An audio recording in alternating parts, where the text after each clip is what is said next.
Salut tout le monde! Je vais aujourd'hui vous parler de l'influence des médias sur les jeunes en prenant pour exemple l'émission TPMP. Je vous montrerai les faces cachées de cette émission la plus vue en France avec le quotidien. Cette émission est présente à la télévision depuis avril 2010 et son but est de revenir sur ce qui se passe à la télé en général, les événements plus ou moins sérieux des derniers jours. Mais à côté, ils font énormément de divertissement.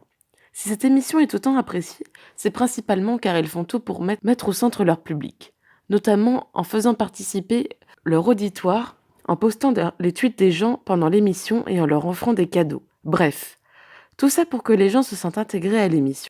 Savoir qu'on fait partie d'une communauté et voir le présentateur, Cyril Hanouna, proche de nous, ça fait du bien aux spectateurs.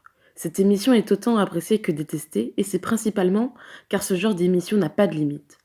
Les chroniqueurs et Hanouna se sentent tellement à l'aise qu'ils font tout et souvent n'importe quoi en direct. Et le problème est que le public se sent tellement proche de l'émission que leur esprit est formaté à accepter tout ce qu'il se passe sans réfléchir.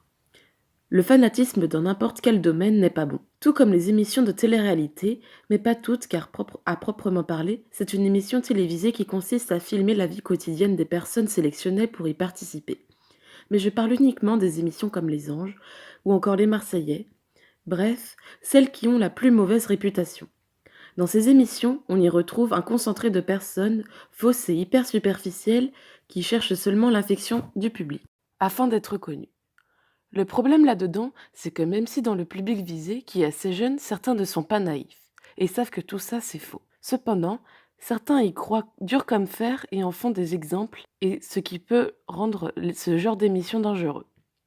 En général, tout est lié aux réseaux sociaux, c'est un lien entre le public et les émissions, dans le seul but est de faire de l'argent ou gagner en influence. Les réseaux ont un but positif, mais au final, une petite partie négative en ressort. Tout comme sur le réseau social Instagram ou encore Snapchat, où le seul but est de montrer une facette superficielle de soi-même. Ce qui peut conduire pendant l'adolescence principalement à une perte de confiance en soi. Pour conclure, je dirais que les nouvelles technologies et Internet, les réseaux sociaux sont une bonne chose, mais il peut y apparaître un côté très néfaste sans un esprit critique et un recul nécessaire sur les choses que l'on nous expose dans des émissions scénarisées comme celle-ci. Alors voilà, la vidéo touche à présent à sa fin.